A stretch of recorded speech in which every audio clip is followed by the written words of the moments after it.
Okay, 1 minute. बधाना camera connect, everybody. Okay,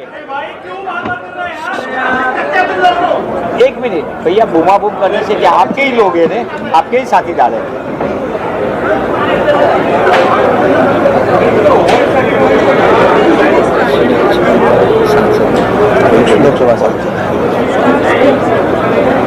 हमारे बीच लोकसभा में युवा सांसद, कांग्रेस वर्किंग कमेटी के सम्मानीय सदस्य और युवा नेता पूरे देश में सड़क से लेकर संसद तक जिसका संघर्ष का हमेशा नारा रहा और नौजवान को हमेशा प्रोत्साहित करते ऐसे दीपेंद्र हुड्डा जी हमारे बीच है. मैं विनती करता हूं कि दीपेंद्र हुड्डा जी हमको संबोधन करें. दीपेंद्र हुड्डा जी. धन्यवाद. आप सबका भी धन्यवाद. आप लोगों ने समय निकाला और आज हमारे अखिल भारतीय कांग्रेस कमेटी के अधिवेशन की कवरेज के लिए आप यहाँ पे उपस्थित हुए हैं. आपके पास माइक सा वो है कुछ अपना, तो अपना तो आप यहाँ पे उपस्थित हुए हैं. आप सबका बहुत आभार, धन्यवाद. जैसा कि आप जानते हैं ये एक ऐतिहासिक अवसर है. दशकों बाद गुजरात के अंदर अखिल भारतीय कांग्रेस कमेटी का ये सेशन ऐसे समय हो रहा है जो महात्मा गांधी जी के कांग्रेस अध्यक्ष पद पे चयनित होने की शताब्दी वर्ष भी है और सरदार पटेल जी की 150वीं जयंती का उपलक्ष्य भी है. हम इस गुजरात की भूमि को नमन करते हैं. ये वो भूमि जिसने महात्मा गांधी जी और सरदार पटेल जी ने जन्म लिया और हम कह सकते हैं कांग्रेस की विचारधारा की भी जननी ये महात्मा जी की और सरदार जी की जन्मभूमि है. ऐसी जन्मभूमि, ऐसी जननी, कांग्रेस की विचारधारा की जननी इस भूमि को हम शत शत नमन भी कर रहे हैं और इस महत्वपूर्ण अधिवेशन के माध्यम से जो कांग्रेस की विचारधारा, जिस विचारधारा को लेकर एक गौरवशाली ऐतिहासिक संघर्ष, स्वतंत्रता संग्राम में इस भूमि ने जिसका नेतृत्व किया, उसके गवाह आज उसकी गवाही पूरी दुनिया देती है. उस विचारधारा के प्रति आज हम अपना संकल्प दोहरा रहे हैं. कल हमारी कांग्रेस वर्किंग कमेटी की बैठक हुई. कांग्रेस वर्किंग कमेटी की बैठक में न्याय पथ, संकल्प, समर्पण और संघर्ष, ये रेजोल्यूशन का हमारा इस नाम से एक रेजोल्यूशन पे हमने चर्चा की, विस्तृत चर्चा करी. न्याय पथ, संकल्प, समर्पण और संघर्ष. न्याय पथ क्यों? आप जानते हैं कि भारतीय जनता पार्टी की सरकार ने देशवासियों के साथ हर क्षेत्र में अन्याय करने का काम किया है. रिकॉर्ड बेरोजगारी, रिकॉर्ड महंगाई, आर्थिक असमानता, ध्रुवीकरण की राजनीति, सारी क्रूरताओं की सारी हदों को पार करना, हर क्षेत्र में देश की जनता को न्याय नहीं मिला और इसीलिए न्याय पथ की जिम्मेदारी कांग्रेस पार्टी की है.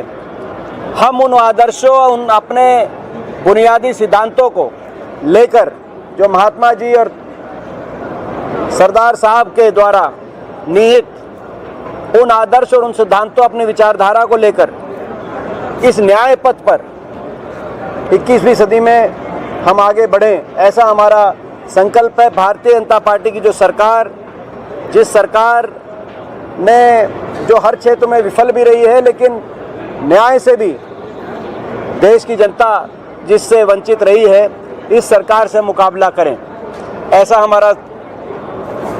ऐसी हमारी सोच है. संगठनात्मक रूप से इस सोच को आगे लेके जाने के लिए, हिंदुस्तान के कोने कोने में पहुंचाने के लिए हमारी विस्तृत चर्चा कल कांग्रेस कार्य समिति की बैठक में अपने संगठन को किस प्रकार से मजबूत किया जाए उस विषय पर भी हुई। संगठन में विशेष तौर से जो कांग्रेस के संगठन की संरचना हुआ करती थी, जहां डीसीसी प्रेसिडेंट, जिला कांग्रेस कमेटी के अध्यक्ष की एक महत्वपूर्ण और बड़ी भूमिका रहा करती थी, उस दिशा में हम कदम बढ़ाएं और जिला कांग्रेस कमेटी के जो हमारे कमेटियां हैं, जो अध्यक्ष हैं और पूरी कमेटी है, उनको उनकी जिम्मेदारी भी बढ़े, उनकी भूमिका भी बढ़े और उनके अधिकार भी बढ़े। ऐसा दृष्टिकोण कांग्रेस कार्य कमेटी की कल की बैठक में और जो हमारा प्रस्ताव था, उस प्रस्ताव के माध्यम से उसकी चर्चा में ऐसा दृष्टिकोण निकल के पार्टी का आया। हमारे कांग्रेस पार्टी के नेता राहुल गांधी जी के नेतृत्व में जो भारत जोड़ो यात्रा का प्रभाव लोकसभा चुनाव में न सिर्फ कांग्रेस मगर इंडिया अलायंस को जिस तरह का अच्छे नतीजे पूरे इंडिया अलायंस के देखे गए और 400 पार का नारा भाजपा का चकनाचूर हुआ, 240 पे भाजपा सिमट गई और विपक्ष की हर प्रकार के आंकड़े में बढ़ोतरी देखी गई, उसके पीछे सबसे बड़ी भूमिका अगर किसी की रही तो राहुल गांधी जी के नेतृत्व में भारत जोड़ो यात्रा की रही। उस भारत जोड़ो यात्रा की मूल भावना को, क्योंकि वो केवल एक यात्रा तक ही सीमित नहीं थी, वो विचार था, कांग्रेस की विचारधारा के प्रतीक के रूप में कन्याकुमारी से कश्मीर तक राहुल जी चले थे। उस भारत जोड़ो की यात्रा के भाव को एक मिशन के रूप में हम आगे लेकर बढ़े, ऐसी भी चर्चा हमारी रही है। अलग अलग विषयों पे चर्चा रही, अलग अलग वर्गों के लिए चर्चा रही, सामाजिक न्याय के लिए जातिगत जनगणना की हमारी मांग के बारे में विस्तृत चर्चा रही कि हम उस मांग को लेकर मांग को आगे बढ़ाने के लिए संगठनात्मक रूप से अपने कार्यक्रम करेंगे। हम वो मांग करते हैं सरकार से जातिगत जनगणना हो ताकि हर वर्ग को उनकी जनसंख्या के अनुसार अधिकार मिले, रिप्रेजेंटेशन मिले, बजट मिले, रोजगार के अवसर मिले। ये बात हमारी चर्चा का एक विषय था। राहुल जी की भी इसमें जो सामाजिक न्याय को लेकर जो सोच है, खास तौर पे जातिगत जनगणना को लेकर सामाजिक न्याय के नायक के रूप में राहुल गांधी जी इस सोच को आगे बढ़ा रहे हैं। तेलंगाना की हमारी सरकार ने जातिगत जनगणना और उसके बाद जिस तरह की आरक्षण व्यवस्था करी है, उस बात का भी की प्रशंसा कार्य समिति में की गई थी। वो भी राहुल जी की सोच को आगे बढ़ाने के प्रति कदम है। इसी प्रकार से किसान को लेकर एमएसपी की गारंटी की मांग का कांग्रेस पार्टी समर्थन करती रही है और उसको लेकर हम आगे कदम बढ़ाएंगे। तो विभिन्न वर्गों के लिए और विभिन्न विषयों को लेकर आपके मन में कोई प्रश्न हो तो आप पूछ सकते हैं, मगर ये हमारा जो सार है वो सार ये है कि हम अपनी विचारधारा को लेकर मजबूत संगठन की संरचना करते हुए अपनी विचारधारा को देश की कोने कोने में लेके जाएंगे। ये कांग्रेस कार्य समिति का भी यही भाव है और आज एआईसीसी की बैठक में भी आपने देखा, खड़गे जी ने, हमारे आदरणीय राष्ट्रीय अध्यक्ष मल्लिकार्जुन जी खड़गे जी ने भी जो अपना वक्तव्य दिया, वो भी इन्हीं बातों को आगे बढ़ाने का कार्य किया। आप बताइए किससे पूछना है? एक बता दीजिए फिर आप।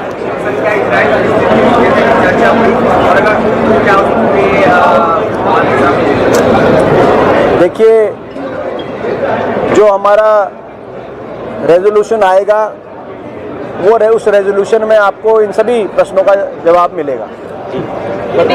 गुजरात में जब भारतीय जनता पार्टी ने शुरुआत की तब मोदी और अमित शाह जो है वो उन्होंने काफी पावर होल्ड किया था।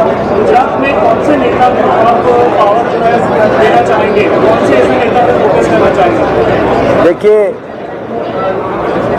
गुजरात में आप देख रहे हैं कि हमारे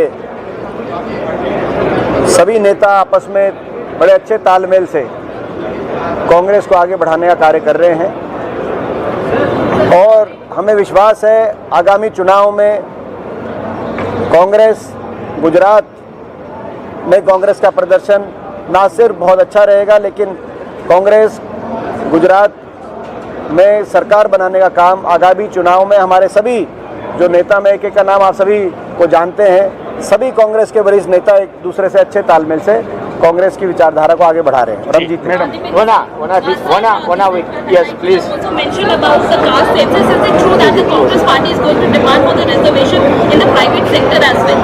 देखिए, ये भी एक, इस बात पे भी हमारा शुरू से एक विचार पार्टी के अंदर रहा है और कांग्रेस जो हमारा कार्य समिति का रेजोल्यूशन आएगा उसमें भी इस विषय को हम कवर करके आपको रेजोल्यूशन के माध्यम से आपको जवाब मिलेगा। क्या जोश है? Your voices are audible. Can you speak louder? Yes, okay, I'll try to speak louder. किस प्रस्ताव की चर्चा होगी? एक मिनट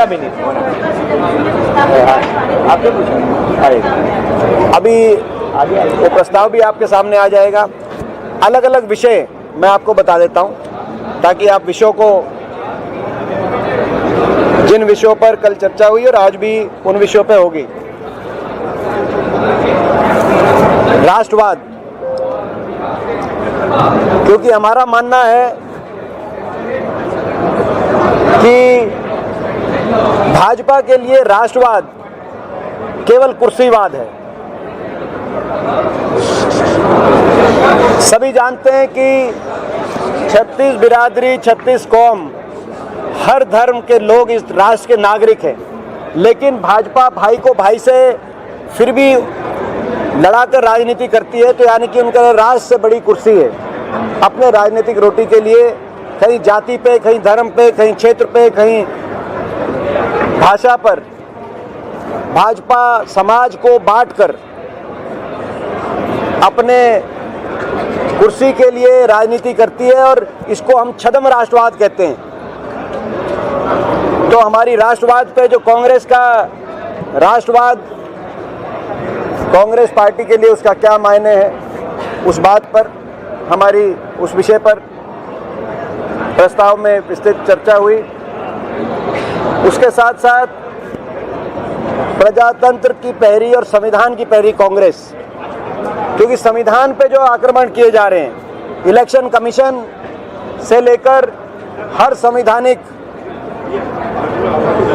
जितनी भी संवैधानिक बॉडीज हैं, उन संवैधानिक बॉडीज को का राजनीतिकरण ये सरकार कर रही है और इलेक्शन कमीशन की विशेष तौर पे भूमिका पर प्रश्न चिन्ह लग रहे हैं। तो संविधान की रक्षा, आपको ध्यान होगा कि हमने ये पदयात्रा का भी कार्यक्रम किया संविधान के लिए।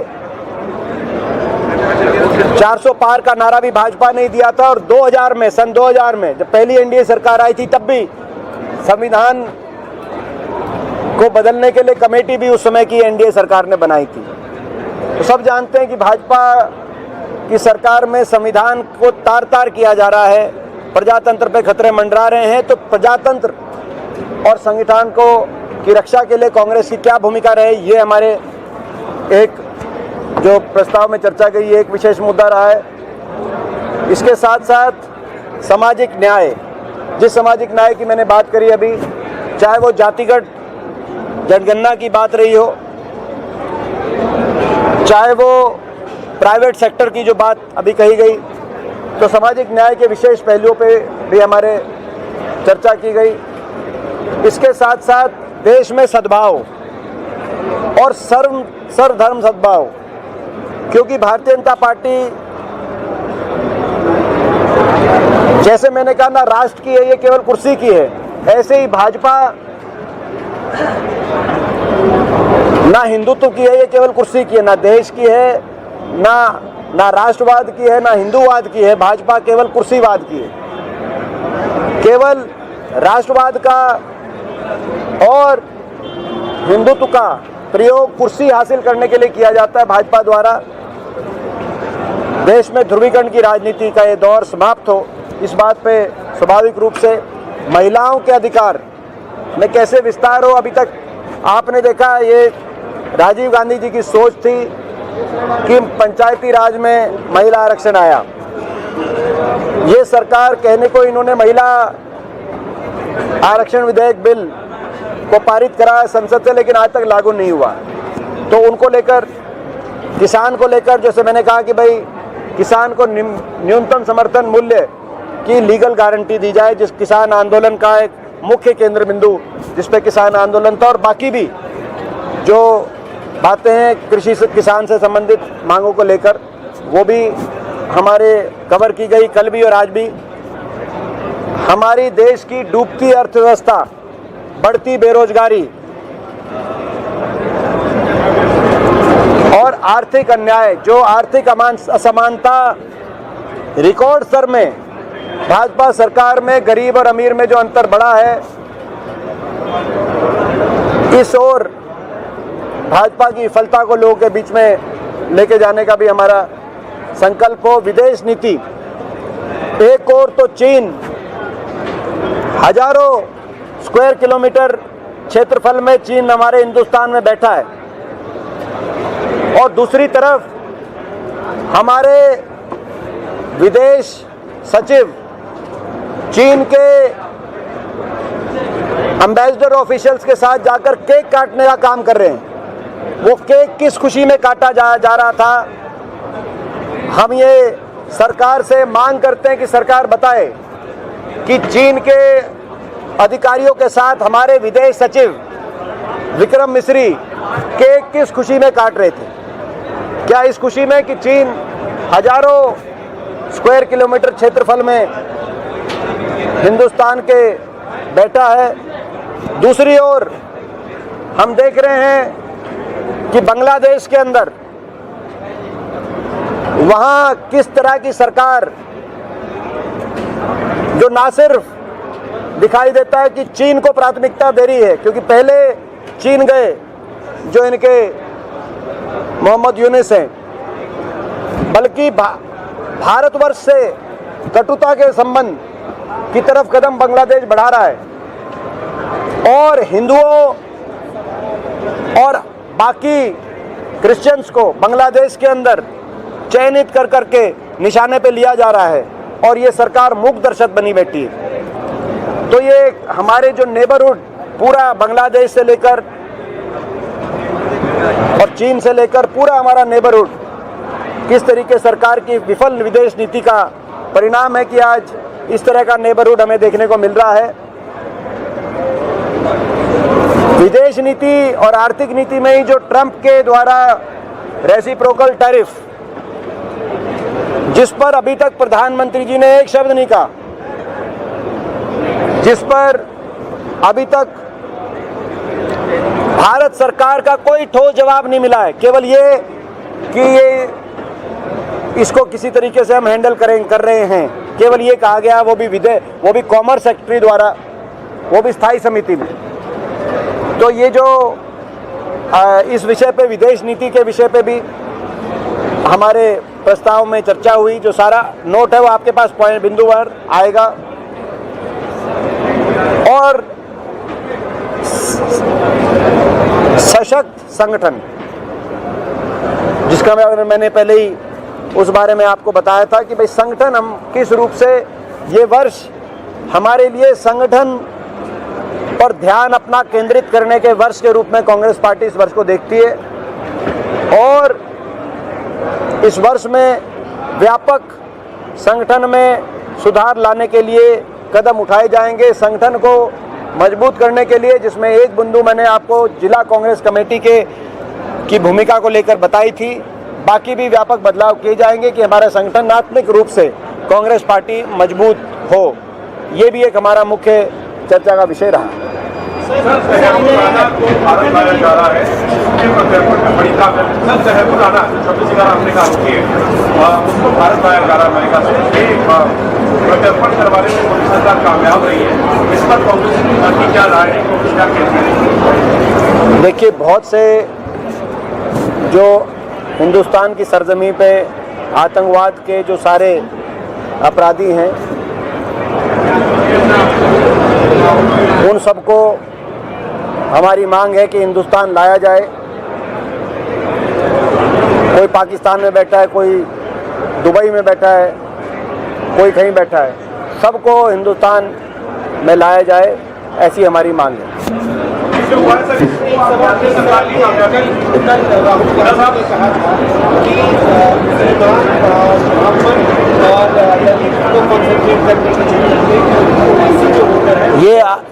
ये देखो, ये क्या वहाँ पे कांग्रेस कार्य समिति में चर्चा जो रहती है, वो मीडिया में हम लोग चर्चा करने का विषय उसको नहीं मानते। हमने उसकी जो दिशा है, पार्टी की जो किस दिशा में पार्टी के विचार, कौन से मुख्य बिंदु हो जिन पे चर्चा हुई, वो सारा आपसे जो है शेयर किया है। लेकिन तो कांग्रेस कार्य समिति में जो चर्चा है वो मीडिया का चर्चा का विषय नहीं होता। हमें पूरा आशा है कि पूरे देश में और समेत हरियाणा इस वर्ष में संगठन में विस्तार भी होगा और सुधार भी होगा। सर, आपने कहा कि देश में जो आर्थिक स्थिति अच्छी हो रही है और राज्यों में भी काफ़ी कम है, में जैसे ऑल पेंशन स्कीम की बात है, बिजली फ्री देना, युवाओं और महिलाओं को कैश बोनस देना, उसको कह रहे हैं कि नया एग्रीकल्चर, इसको आप कितना करते हैं? देखिए, ये हर प्रदेश का अपना, हर प्रदेश की आर्थिक परिस्थितियाँ भिन्न भिन्न है। हर प्रदेश के चुनाव के जो मुद्दे रहते हैं वो भी भिन्न भिन्न रहते हैं। और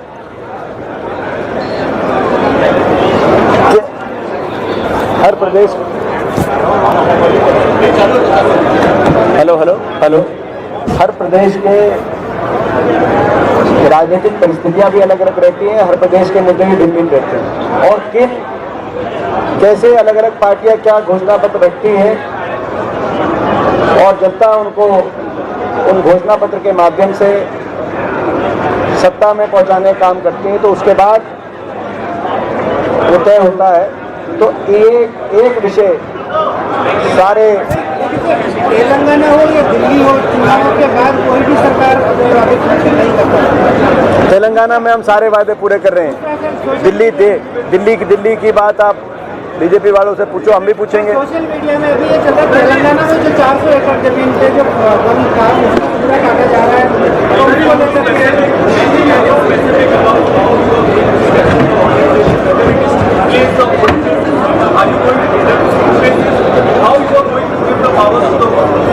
See, like I said, first and foremost, we are blessed to be here in Gujarat, the great land where Mahatma ji and Sardar Patel ji were born. And we are blessed to be having this session at the occasion which marks the 100th centenary year of when Mahatma Gandhi ji became the president of the Congress party, got elected as the president of the Congress party, and 150th anniversary of the birth anniversary of Sardar Patel. This also is the land which we believe was the birthplace of not just Mahatma Gandhi ji and Sardar Patel ji, but also birthplace of the ideology of the Congress party. And through our organization, one of the big tasks ahead of us is to strengthen our organization to take that ideology, which is more relevant today than ever, to the grassroots of this country. We will be strengthening our organization through many measures. One of the measures which has been talked about in the media also, and which was discussed in the Congress Working Committee also, one of the measures is by strengthening the role, responsibility, both the role as well as the responsibility of the District Congress Committee. And as you have seen, witnessed already, Congress President and the former Congress President Rahul ji and Kharge ji, they have held meetings with over 800 District Congress Committee presidents in Delhi in various phases. So you can also see what the efforts that we have started to make. So this year we will be focusing on strengthening our organization. We will be giving special emphasis. Although it's an ongoing task, it's a never-ending task, but we will be putting special emphasis on organization. still remains, sir, question still remains. Sir, Modi ने ऐसा बोला है कि नगर निगम के बारे में कि सामाजिक न्याय की दिशा में एक ठोस कदम है, मैंने मोदी से जमीन मिल जाने की ये जो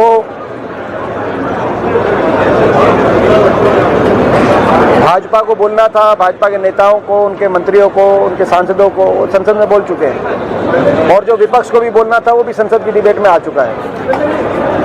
खड़गे जी ने अपने भाषण के लास्ट में ये कहा है कि स्त्री लोग रिटायर हो जाना चाहिए, ये आराम कर रहे हैं।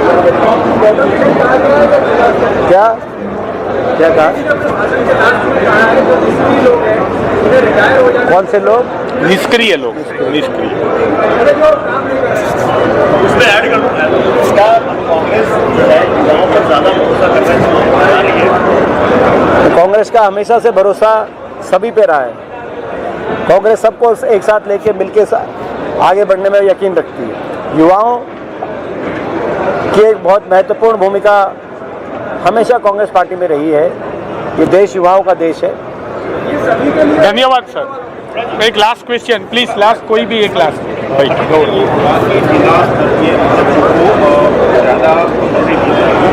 उनकी राय होगी को उम्मीदवार को के लिए उनका राय लिया जाए। ये जो युवाओं को ऐड करने की बात है, ये जो बात है तो जो काफ़ी सालों से एक पद पे बैठे हुए लोग हैं उनको इस तरह से निकालना तो ऐसे करना कि कांग्रेस लोकतांत्रिक हाँ, तो कांग्रेस लोकतांत्रिक पार्टी है। धन्यवाद।